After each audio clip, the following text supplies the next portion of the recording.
I was just wondering, what would you consider to be the worst investment you've ever made? The worst investment I ever made? How long do you have? I received an email a couple weeks back from you, and it said that if I forwarded it to 20 people, I'd get $10,000. I still haven't seen the money yet. My favorite was they offered to cover my legal costs for just $1 a month. What do you think are some of the most important or most challenging societal issues that we face? I think the issues of equity. We got lucky tickets in life. We got a ticket that said American. We got a ticket that said intelligent. What is the best piece of advice you've ever been given? What did I tell you that impressed you the most? The world's richest billionaires, Warren Buffett and Bill Gates, give students advice on how to get a job, how to find success, and how to help change the world. Coming next on Buffett and Gates Go Back to School.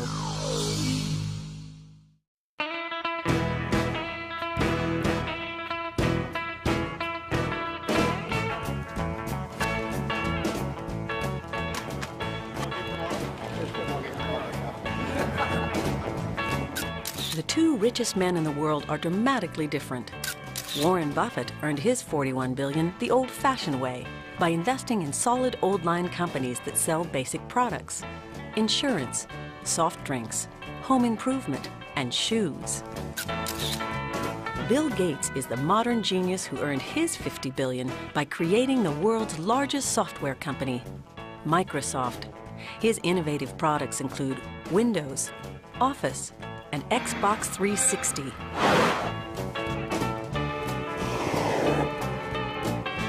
In spite of their differences, the two men are close friends, and they share a common passion: interacting with America's brightest students. Today, Buffett has invited Gates to join him in a dialogue with students from the University of Nebraska School of Business Administration.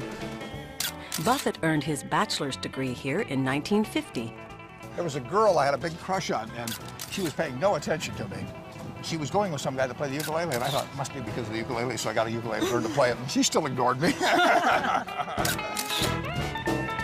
Both men relish the opportunity to engage in spirited discussion with members of the next generation of business leaders.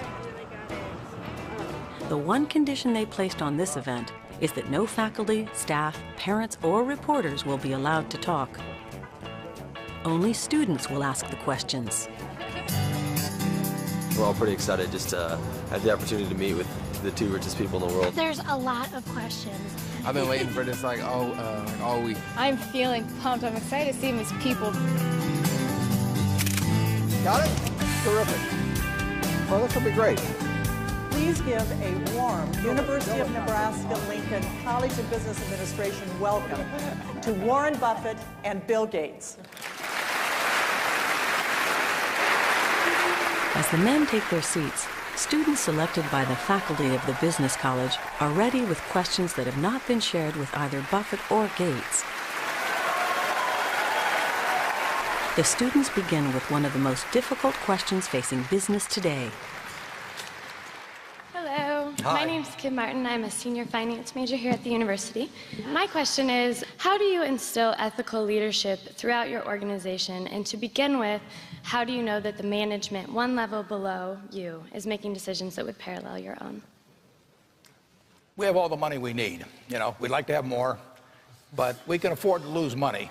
But we can't afford to lose reputation, not a shred of reputation. And therefore, I ask the managers, I ask them to judge every action they take, not just by legal standards, although obviously that's the first test, but also by the test, what I call the newspaper test. How would they feel about any given action if they knew it was to be written up the next day in their local paper, to be read by their family, by their friends, by their neighbors, written by a smart but kind of unfriendly reporter?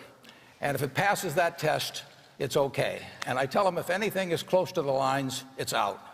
And they can always call me if they wanted to check something. But if they call me, there's something wrong with it probably anyway. So, and that's about it. In Microsoft's case, our top management team, the majority of them joined us as right after whatever degree they got, if any. Now, our business in many ways is kind of simple. It's about writing great software. We sit down every year to go through the various things that people have to be careful about. We have products that have high market share. We do business all over the world. So there's some particular dictates, how you work with suppliers, gifts they might come forward with. But it's mainly the seeing these people in action that make us confident about their behavior. I should mention that I am the only college grad up here. I mean, yeah, I'll be taking my Harvard shirt off pretty soon because I didn't complete the whole course, so I didn't think I should leave it on the whole time. Well, they don't allow you to wear it more than half the day, as I understand it, actually. Hi, I'm Tara Steinbach. I'm also a senior finance major at the university. And this is for Mr. Gates. Since you joined the board at Berkshire Hathaway, have you considered possibly taking over for Mr. Buffett when he retires? I'm going to take notes on this one, if you don't mind. Yeah, this being on the Berkshire board is a real honor for me. And I just joined the board last December. I have to say it's not very remunerative. I couldn't even make the flight out here on my Berkshire director's fee. I didn't hear that part. But Berkshire's been organized in a very unique way, and of course very different from my business experience, which is all really related to software and what goes on there. So I'm looking forward to being a good advisor, making sure that Berkshire's grooming people for whatever succession eventually has to take place. But it won't be me. Berkshire's got a lot of great people, and they understand the unique system there, and they'll step up to it. We pay our board, our directors, $900 a year, and I really would like to pay them more, but Bill's so far ahead of me on that Forbes list already. I don't want to give him any ammunition. And seriously, we're very, very lucky. I mean, there are people that would pay anything to have Bill on their board, and it's a real act of friendship that he has come on the Berkshire board. It takes a lot of time. If the rewards are there, they're only psychic, but to have him there, you know, with the small difference in our ages, makes me feel very good. I'm the older, actually. I just explained it. It makes me feel very good to know that I've got people of both of the quality and the experience and everything else to make that decision when I'm not there the next morning. So I'm very grateful. Okay, thank you. Here it comes. Yeah. He's got it. Bring out his high school.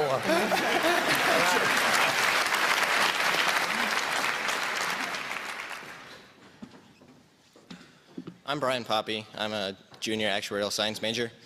My question for you is, how did you two meet the first time? Is there like some sort of billionaires conference that I don't know about? Or? Yeah, we have these things. We don't talk about them. No, I met Bill on July 5th, 1991. And I was out in Washington as a guest of a friend of mine who was an editorial page editor of the Washington Post, and she knew Bill's parents and said, we're going down to this place on the Hood Canal to meet the senior Gateses, and Bill may show up, and I'll let Bill take it from there. Well, it was a funny event because my mom was very sociable and always, getting people together. And I, at this time, didn't believe in vacations. I was totally focused on my job. And so when she said to me, you've got to come out and meet, it was Warren and Catherine Graham and a couple other people. I said, Mom, I'm busy. And she said, no, this will be great. And I thought, well, I'm not sure. I'm into this software thing, and I don't know much about investing. And I hadn't thought about it much. But I went out, and so Warren and I met, and I'd actually come out in a helicopter. I was planning to go back a few hours later. But then by the end of the day, I was there just talking with Warren. And so it began a really unbelievable friendship for me. And, I could tell that, even though we came from different directions, the kinds of things that fascinated us and that we thought were important were very much the same. And so, you know, for the last 14 years, we found every excuse possible to get together, whether it's, you know, bridge or golf. But really, it's about talking about the world and thinking about what's going on in it that's at the core of it. The moral of that is listen to your mother. I'm Mark Schmitz. I'm a senior actuarial science major. Could you tell us a little bit about your typical workday and how you manage your time to allow for like playing Halo 2 and that kind of stuff? Well, I don't get to play much Halo 2. I have to say, when I play with my colleagues at work, I get slaughtered so fast it's unbelievable when I'm on Xbox Live. Project Gotham Racing, I'm a little better at. It's nice to have a job where gaming is a serious pursuit, and we get to think about that and talk about that. You know, and playing around with the latest technology, whether it's you know, new PCs, looking at new software, sitting down with researchers. It's why I think my job is the best. Warren thinks his is the best, but I'm sure I'm right. Anyway, I'm in meetings a lot. My calendar gets very full with those, and then at night, after the kids have gone to bed, I'm on email a great deal. I get messages during the day. That's my chance to give long responses. And then over the weekend, I send a lot of mail as well. I take 2 weeks a year to just go off and read and think, where I'm not interrupted by work or anything else. I'm just solidly trying to think about the future, and people get to send me things to read as part of that so-called Think Week. So it's a nice mix of things. About 25% of the time then I'm out traveling around, meeting with customers, Europe, Asia, and that sort of helps me think, okay, do we have the right priorities? What are people responding well to, and what would they like to see us do better? I'm on Think Week about 50 weeks a year. I work about 2. And you'd be surprised at my days. I mean, they're very unstructured, no meetings, none. I mean, I don't like meetings. And I read a lot. I wish I were a faster reader. You know, I'd get more done. But I do read a lot, and I'm on the phone a moderate amount. Our businesses run themselves basically out there. My job is allocating capital, and that's what I'm thinking about. But I don't like to have things all packed hour to hour to hour. And Bill and I are both extraordinarily lucky. I mean, we really get to do what we like to do, the way we want to do it, with people that we choose to be around, and they're terrific. I mean, we've really got everything our way, and we're very fortunate. And in his world, he has a different kind of pace than I have, but we both love it the way we do it. And my guess is that we're each the most productive in that particular mode too, because it fits our personalities and aptitudes. My name's Topher Voorhees. I'm a senior finance major. My question is, after the Xbox 360, where do you see video games going? Well, Xbox 360 is a pretty good step. It's sort of the first of a generation of what we call high-definition games, where the realistic vision that you get is almost like reality. The other big thing is we want gaming to be more social, so this idea of live, where your friends can get on and you can have spectators and contests and make it into a very social activity. But we think we can draw in people who are older, people who are younger, more women into it by having more variety of these game types. Now, every 4 or 5 years, there'll be a new game. So after Xbox 360, I don't know what we'll call it, 720 or something obvious like that. You don't have to go out much further until the visual realism is so good that it's like trying to improve CD audio.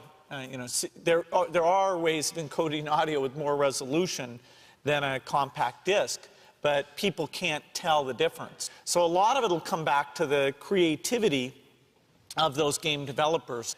We will start to have cameras and speech recognition, so you'll be able to talk to the game instead of just using the triggers. You'll be able to take, a bat or a golf club, and our camera will watch what you're doing. And so it'll be a bit more like a virtual reality thing in terms of reacting and then it seeing exactly how to respond to that.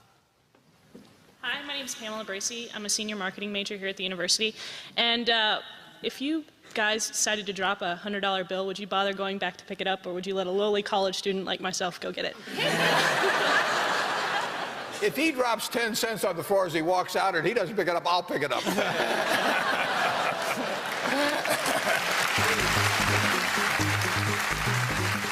Next, Warren Buffett and Bill Gates give world-class advice to the students about good habits, making mistakes, and keeping their inner scorecard in check. Hi, my name is Nicole Brockhoft, and I am a senior business administration major here at the university. And I was just wondering, what is the best piece of advice you've ever been given, and how has it impacted your personal or professional lives? What did I tell you that impressed you the most? Actually, I can answer that. When first I met Warren, we were talking about getting together and doing something again, and he pulled out his calendar, and the pages were so blank. And I said, wow, you know, you've managed to avoid getting tied into a lot of kind of meaningless activity. And you know, Warren said, yeah, you have to be good at saying no and picking the things that really make a difference. And that's one of many things I've learned from Warren, but that's one of my favorites, and so I can blame it on him whenever I'm turning things down. Yeah, well, actually, I told him that was it. The truth is, I don't get invited anyplace. I think that, you know, I got an awful lot of good advice from my dad, and he didn't lay it on me. I mean, he just, you know, you picked it up from him, but there was never any of this, you know, do this, do that type of thing at all. But I think he really taught me that it's more important in terms of what's on your inner scorecard than your outer scorecard. I mean, some people get in a position where they're thinking all of the time of what the world's going to think of this or that instead of what they themselves think about. And if your inner scorecard, if you're comfortable with that, I think you're gonna have a pretty happy life. And I think the people that strive too much for the outer scorecard sometimes find that it's a little hollow when they get all through. I'm Mary Reiser. I'm an accounting major. I'd like to know, we all consider you to be the financial business experts, and we look to you and follow your lead. But when you need advice and feedback about an idea or decision, I'd like to know, who do you go to? Well, usually I look in the mirror. I would be perfectly honest.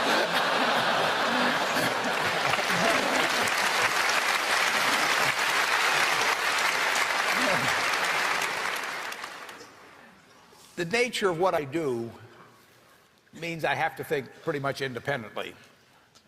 Because if I take a poll, in effect, I'm going to do what everybody else is doing, and I don't think much of that usually in investments. And so I have to have an environment, I have to have a temperament personally that lets me think for myself.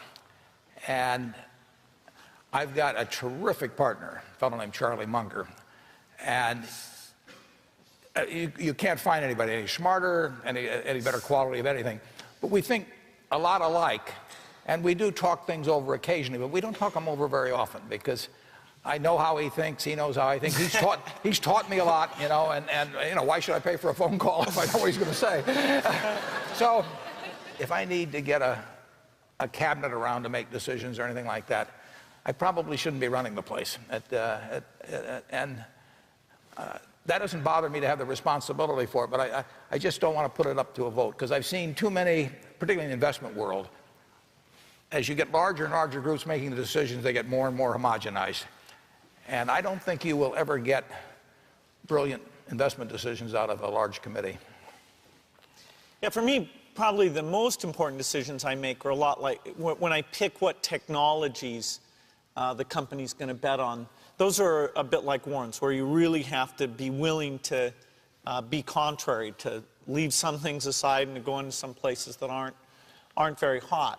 If you get outside of that technical realm, you know, I'm super lucky. I have Steve Ballmer, who's now CEO of Microsoft, and we're in each other's offices almost every day. He, he's more of a business type thinker. I'm more of a technology type thinker, but we a little bit have learned what the other one's going to say over the years, so we can give each other a hard time about the positions we expect.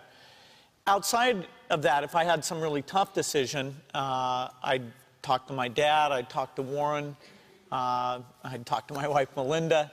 So I have enough people that know me and actually know where my judgment isn't its strongest, where I might get overexcited about something or, forget to think about something. And so they're good at correcting, particularly Melinda, good at correcting whatever those blind spots are. And I think it's good to encourage your friends and advisors to really give them that license. I can go to a party and forget to say hello to various people or something. That's a very minor example of my blind spots. Not to the hostess. Well, Melinda would help me do that. Yeah, she would, So, a small number of people that you can turn to on certain key things is a great asset. And incidentally, at Berkshire, Bill has an integrated business. We have this diverse group out there.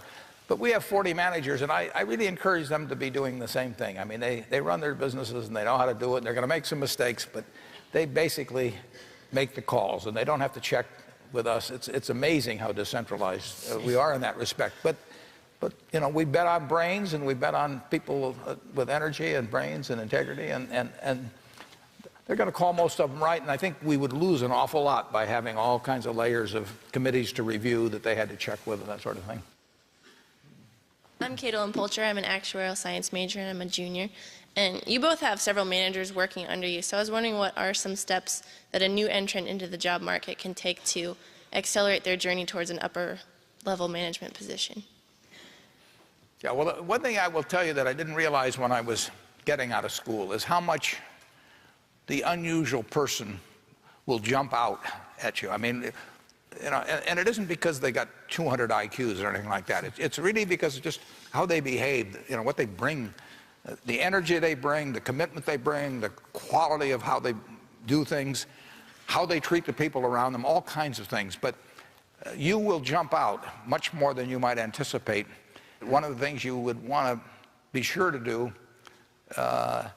is, whether you like it or not, get very comfortable, it may take a while, with public speaking, for example. I mean, that's an asset that will last you 50 or 60 years, and it's a liability if you don't like doing it or are uncomfortable doing it. That also will last you 50 or 60 years, and it's a necessary skill. But a lot of the skills are just human skills.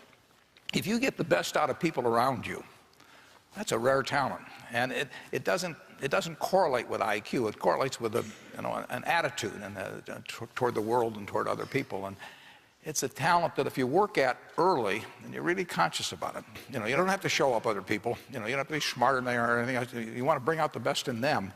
It will pay huge dividends. Certainly in the business Microsoft is in, the opportunity of an employee after they've been with the company, even say 3 years, people can start to rise. They can rise because they are good at strategy, and that's mostly writing things. They can rise because they're leaders of people. They can rise because they're an individual contributor. And we try to have career paths that are good for each of those things. The ideal person, to be frank, is somebody who's good at all three of those things. And as you get high up in the organization, the jobs really demand great individual thinking skills, being great with people and great with strategy. It's always stunning to me, given how many smart people there are, and in these individual buckets, there are quite a few people. But when you want that combination, it's rare. And I don't know why it is. It's possibly, if you're a good individual contributor, that you're given so much slack that you're never encouraged to reach out to other people and get their ideas. But the people who have that right combination, or if they're not good at one of those things, they partner up with someone and draw that missing piece out. Those are very rare. So whenever we're looking at top spots, if we could find more people like that, it'd be a fantastic thing. My name is Ryan Menlick. I'm from Omaha, Nebraska. I'm a senior accounting major. And my question, Mr. Gates, is I received an email a couple weeks back from you, and it said that if I forwarded it to 20 people, I'd get $10,000. I still haven't seen the money yet. How do you think you got to be #1 on that list? Yeah, I get a lot of that spam email myself. My favorite was they offered to cover my legal costs for just $1 a month. So I'm trying to track those people down. No, but in all seriousness, when you were just beginning your career, what sort of things do you think were made a big impact in your success? What habits did you develop, and kind of what sort of things could you pass on to us as younger people? I had one habit that I developed when I was at college that was actually a very bad habit, which was I like to show people that I didn't do any work and that I didn't go to classes and I didn't care. And then at the very last minute, like 2 days before the test, I'd get serious about it. And people thought that was funny. You know, that was my positioning, the guy who did nothing until the last minute.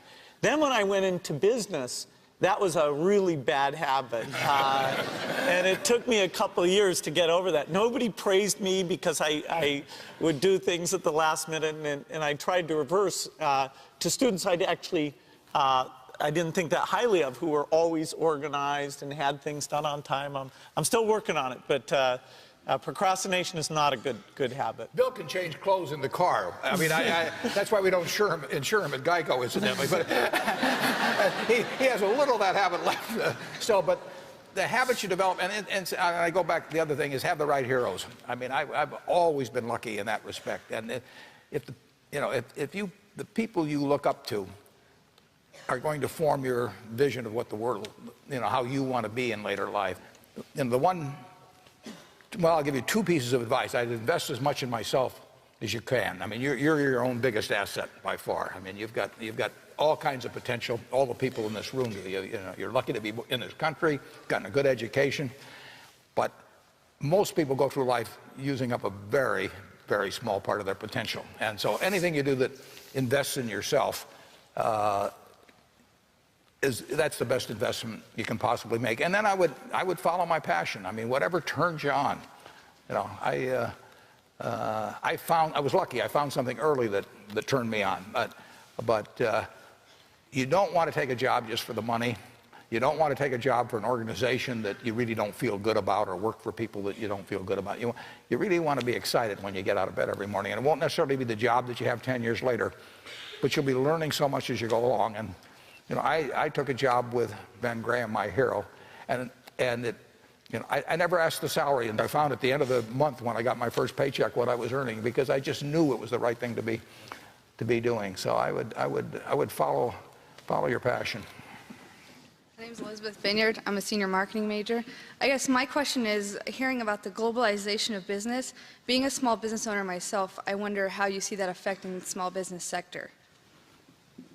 I don't think most small businesses, as I think of them, I don't think it's going to have that much effect on what you do. I mean, if you're bringing something to your customer that they want at a price that makes sense for them, you're not going to be undercut by whether somebody's doing something in China or India on a small business. I mean, when I think of the small businesses I deal with, they do not have a problem with globalization.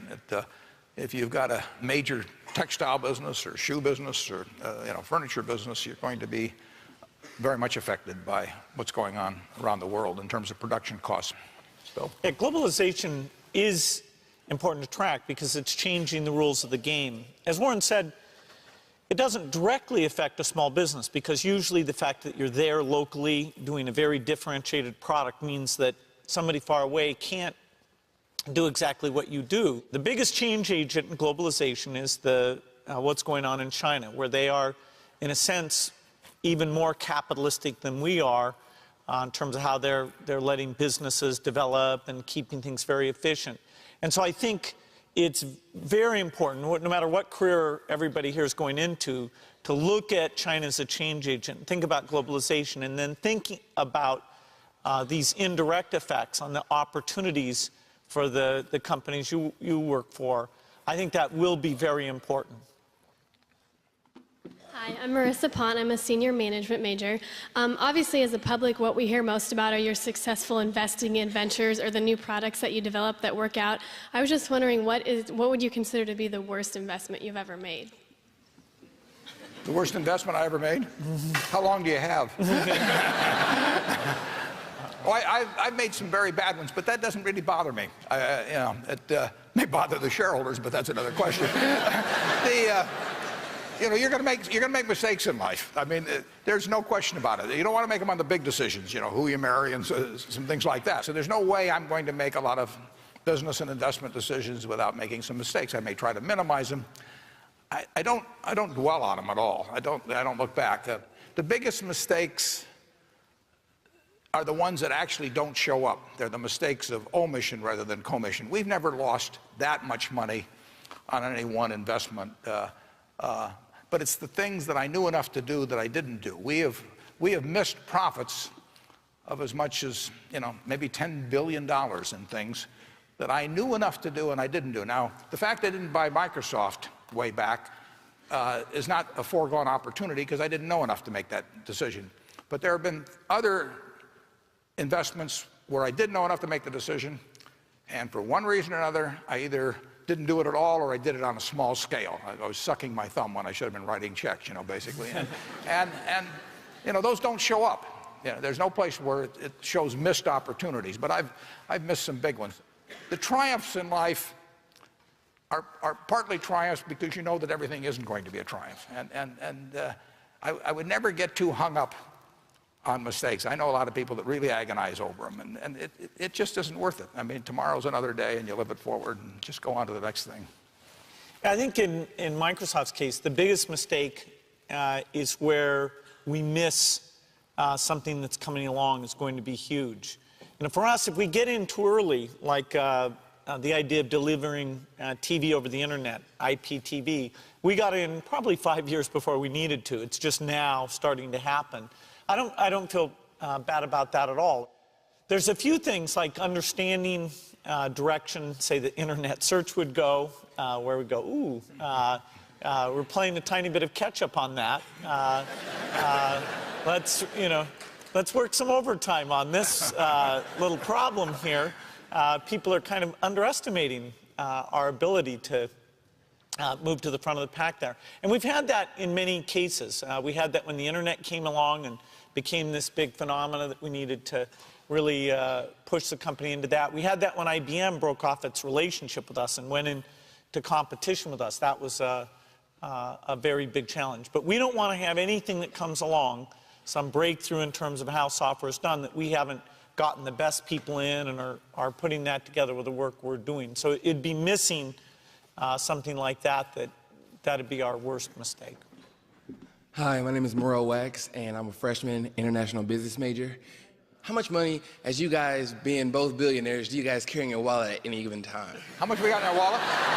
Well, I can answer that because we're going to go to this evening we're going to get in a poker game. Okay. And it's a $500 buy-in.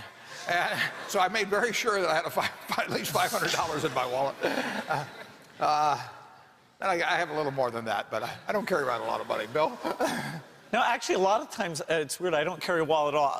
What I do carry is bridge problems, so that if I get in a line or things are slow, or even when I'm driving, I like to have something mental to work on. He better have $500 tonight, though. Yeah. In fact, I brought a little extra, so I'm ready for the game.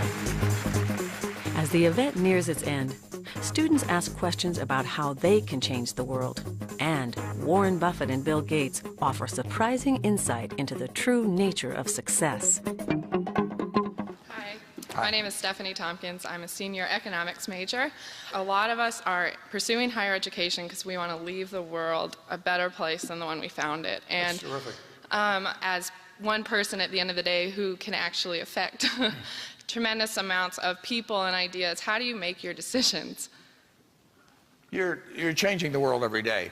I mean, if it's nothing but the children you have, I mean, you are forming their view of the world, and you do it every day. So you are a teacher. But with the people around you, one of the best things in life to do is to surround yourself with high-grade people, because you will behave as the people around you do, but they in turn are getting it from you. It's kind of like a planetary system, and you will. I promise you, you will change the world in some way, and my guess is you'll change it very much for the better. But you can't expect to see something dramatic. I mean, it's not one of those Shazam moments or something of the sort. But you by how you're behaving are affecting other people, setting an example for other people. But you will find ways to leave a better world than you entered. And one thought I'd have on that is that I think it's very important, as young as possible, to get a broad exposure in this country to people who are less successful and the kind of conditions they're living in and what kinds of things are holding them back. Is education working to tap into people's talents and giving them the equal opportunity we believe in? And then ideally to get in many places in the world where living conditions aren't nearly what they are here in the United States. It's one of these things, when you first learn all of this, it's a little easy to be down because you think, geez, I didn't know it was like that. Things are improving, and the opportunity for capable people to jump in, whether it's helping with medicines, helping with educations, a small number of people can actually make a very dramatic difference. Hello, I'm Daniel DiLoretto from Reno, Nevada. My question is, our society, or our generation, Generation Y, we face a lot of issues. What do you think are some of the most important or most challenging societal issues that we face, and what can we do as future leaders to ensure that we create a better society in the future? I think the issues of equity that we have, whether it's between countries or even within our country, are pretty serious issues. And if you get too far out of whack on that, then you get a divide, and you don't get the fluidity and the sense of opportunity that this country has stood for. So I think we really got to renew our commitment to the ideals around equality, and I think there's a lot of actions that suggests we should be taking to invest in the long term that certainly at this stage we're not taking right now. I can't say it better than Bill, but we got lucky tickets in life. I mean, we got a ticket that said American, we got a ticket that said intelligent, we got a ticket, that said this time rather than 200 years ago when the same talents would not have produced much. So we got a very lucky ticket in life. A lot of people don't get lucky tickets. We were over in China together 10 years ago, and we saw some people that wouldn't make any difference what their brain power was or anything else. They weren't going to have a chance, at least for a long, long time. I think we've got to do a much better job of not only taking care of the people that get the bad tickets in this country, but in doing what Bill and Melinda have done, which is going around the world and helping those people have things that we regard as absolute, givens in our society. I mean, Bill has taken vaccines to people around the world that die at very young ages, and families that get destroyed, and all kinds of things, for things that we could do something about. Those are the things that we should be working on in your generation. Hello, I'm Jared Carlson, senior management major. My question is, if you could have one superpower, what would it be and why? One superpower? Bill, you think more about that than I do. I don't know, extending one's lifetime would be a reasonable thing. Yeah, I'll take notes if you have anything to say on that.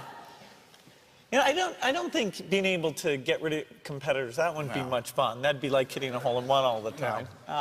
Being able to read super fast, that'd be nice. That'd be huge. That'd be huge. Well, Bill can read. I mean, he reads about 3 times as fast. And just think of, I mean, I probably wasted 10 years reading slowly. But, no, if you're talking about granting a wish, I mean, what you would, with the type of thing, I mean, what you really would hope is that somehow you could reduce the threat posed by nuclear knowledge in the world. I mean, that's going to be the great problem of mankind in your lifetime. And the knowledge is out of the bottle. The genie's out of the bottle on that. And you have a lot of evil people in the world, and then The question is, how do you prevent intent of evil people coupled with knowledge, which has now gotten more widespread, to interact in a way where huge amounts of damage are done to people throughout the world? And that's, I mean, that, if I could, I think that's the most intelligent thing to work on philanthropically, for example, but I don't know how to do it very well. We do a little, but that's, you know, that would be the wish. But the reason it's just kind of a dream is because the problem is so tough. Hi, my name is Kristen Lovegrove. I'm a senior finance major. In our society that's so material and you and your families are so well off, how do you ensure that your children value things that aren't material and things that will truly make them happy in the end? Well, I was a little lucky in that respect, in that my kids didn't think I was rich. And I wasn't rich for a while. I mean, but even after I was, you know, we lived in the same house. There's only one house they've known in their life in terms of a primary home, and they went to public schools in Omaha, and we lived in a neighborhood where, and we still do, where the average income is probably more or less average for Omaha. So they really didn't have that problem. My kids didn't even know what I did. I mean, partly because I couldn't explain it very well, but they did not grow up in a rich environment. Now those situations different, and just in terms of you know, being a celebrity and all of that sort of thing, and that came late enough with me that it didn't really pose problem for the family. But it has to be it's a significant factor, and I'll turn over to Bill. Yeah, I can verify what Warren said about his house. I was very excited to go visit, you know, think, what has he done? What amazing things is he going to have? And I went into his dining room. He didn't even have seats on the chairs. And he didn't even know they were missing either. So I don't... There's no hurry on these things, Bill. I mean...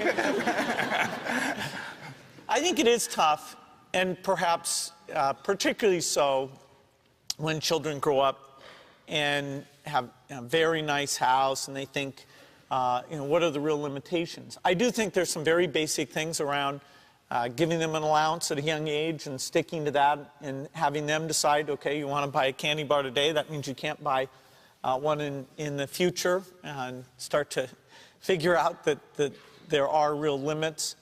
I do think we're lucky that our children will get to go to Africa and Asia and see how people live, and even from a young age understand that the United States is statistically an aberration, that the lifestyles we have, we should wish that many decades in the future that the world at large can live in these same ways, and you know, hope that people treat them in a normal way and treat them for what they're actually good at. That, you know, would bother me a lot if they were being approached because somebody thought they could influence something.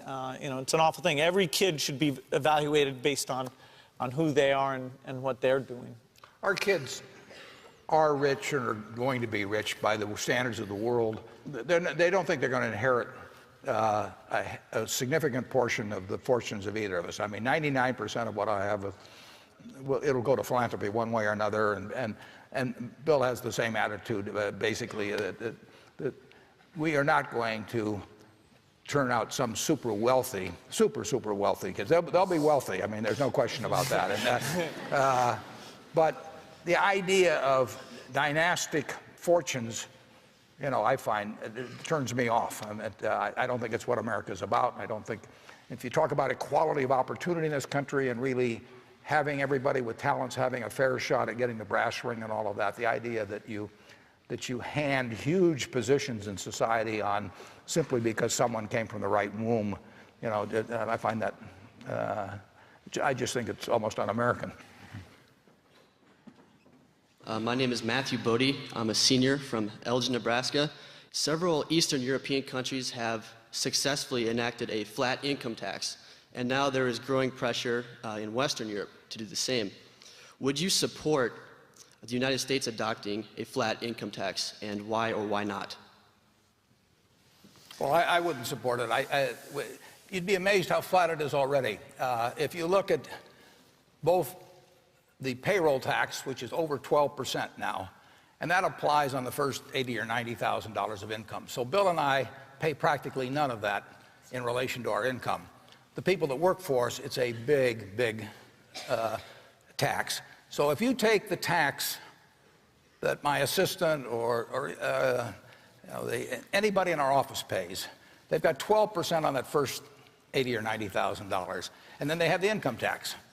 And their tax rate, literally, in many cases, is not, well, it's the same and maybe even higher than my own tax rate, since they cut the rate on capital gains to 15% and dividends to 15%. So what has gone on in this country in the last, well, in very recent years, is a huge benefit to the very rich, and not that much relief to people down below. And people, when you read about tax rates, they usually leave out the payroll tax, and they don't refer to this 12 and a fraction percent. So we have come, in my view, to a taxation system that's much too flat in this country, and frankly, I think that Bill and I should have a higher tax rate on the income we get. We pay a lot of taxes, but it's really at a very low rate, and it's a rate that's less than half the tax rate that I was paying 25 years ago when I was making a lot less money. They have really taken care of the rich. Yeah, I go along with that wholeheartedly. I think we probably need a more progressive system as we look to balance the budget, that at some point I think people recognize that needs to be done. Probably one of the ways that'll be done is that the rich should bear a somewhat higher proportion of the burden than they do today. Very large fortunes never go through an income tax. Maybe it's a little ironic, but both Warren and I would say things in several aspects of the tax system should be more progressive. I could spend the rest of my life, and I could have done this 20 years ago, and actually pay no federal income tax, because I could have taken my Berkshire Hathaway stock, borrowed some money against it every year to live on, and when I died, then the estate would pay off the debt on it. But I could have gone through my life, a good bit of my life, without paying any income tax whatsoever. And I frankly think it's very unfair. Hi, my name is Dan Senft. I'm a senior finance major. My question is, the Forbes 400 puts your collective net worth at $91 billion. By comparison, that figure exceeds the combined gross domestic product of the bottom 70 nations in the world. How do you feel that your immense wealth contributes to the balance of global prosperity? Yeah, well, the wealth, in effect, is a bunch of, the prosperity comes about through the products that Microsoft turns out. They're changing the lives of millions and millions of people. In the process, you get these eventual claim checks on society's output. These little pieces of paper that I've got in a vault called stock certificates, can be turned in at some point to get goods and services of one sort or another. Basically, the money is going to go in a way that we think will have the most impact, beneficial impact on society, viewed on a global basis, not just on a national or regional basis. It will go, we hope, as intelligently as we can make it go, to change the lives of people all over the world. Now, there's two factors that enter into it. That's the amount you leave or put into charity, and then how efficiently you do it.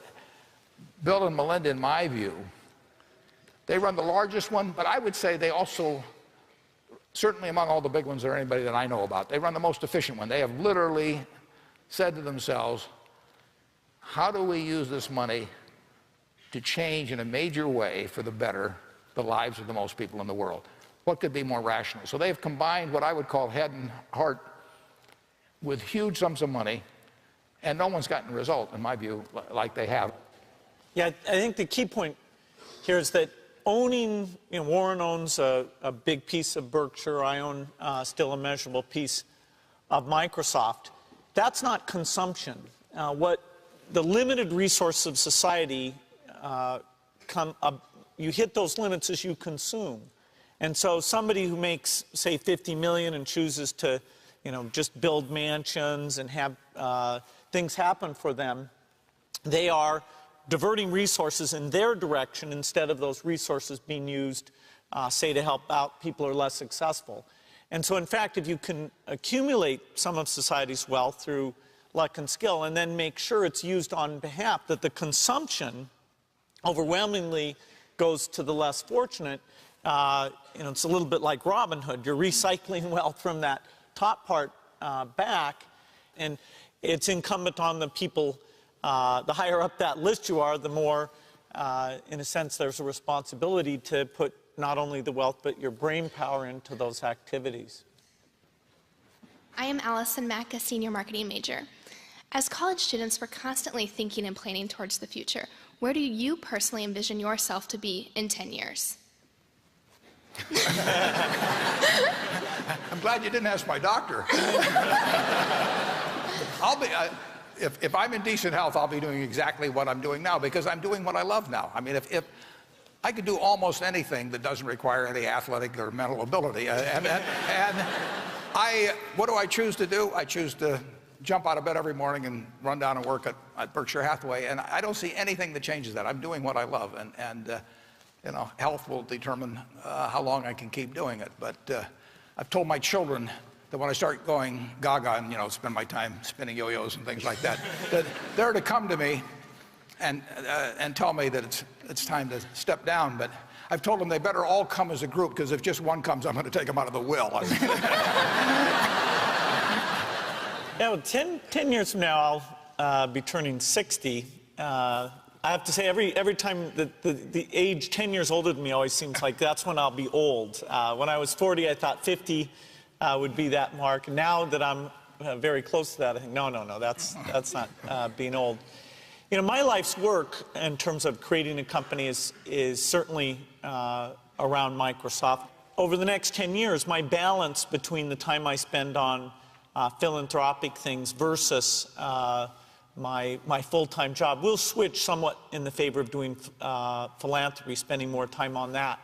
It does mean I need to get one of the great young people at Microsoft to sort of get on the hot seat of setting the product strategy, which is a great part of my job. I love my job. It's an amazing job. I'll always be able to have some mix of Microsoft and then a bit more philanthropy. Hello, my name is Paul Turnus. I'm a senior business administration and music major from North Dakota originally. I was wondering, what is your definition of success, and what has been your largest non-business success in life? Well, we played ping pong against a 9-year-old girl in San Francisco. 2 weeks ago. Her name's Ariel. Yeah, how many points did you get? She got up. Bill got more points off her than I did. And I thought I was pretty good, too. And this little 9-year-old, it's disgusting. She should have been in bed. She totally cleaned us. No, that was a little humiliating. I'd say in my case, my goal for success outside of work is definitely raising a family. Just getting started with that.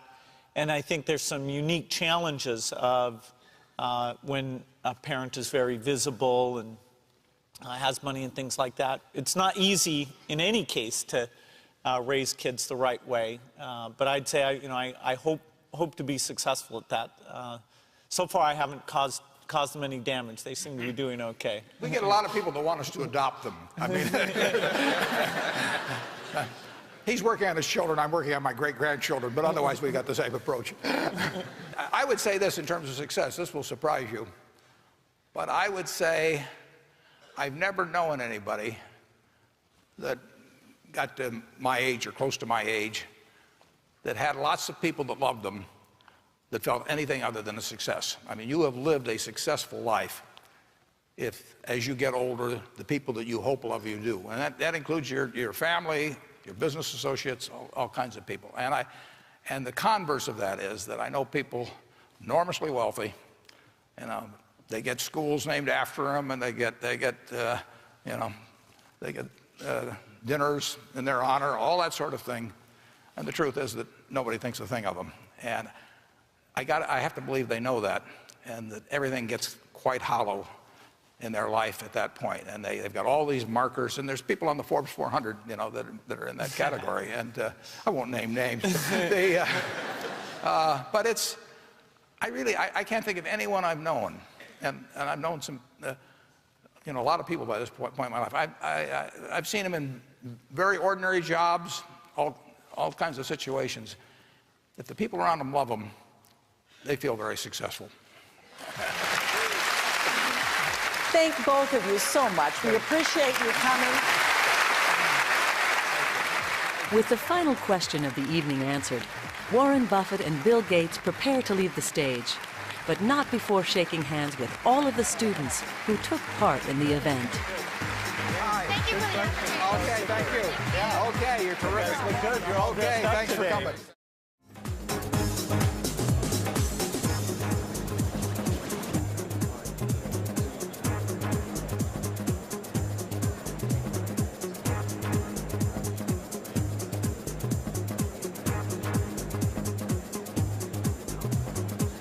But bridge is a great game. I advise all of you to take it up. There's no game like it. If you go on the internet, however, my name on there is T-Bone. And Bill's name is Challenger, but he spells it C-H-A-L-N-E-N-G-R. Right. Yeah, that's not right.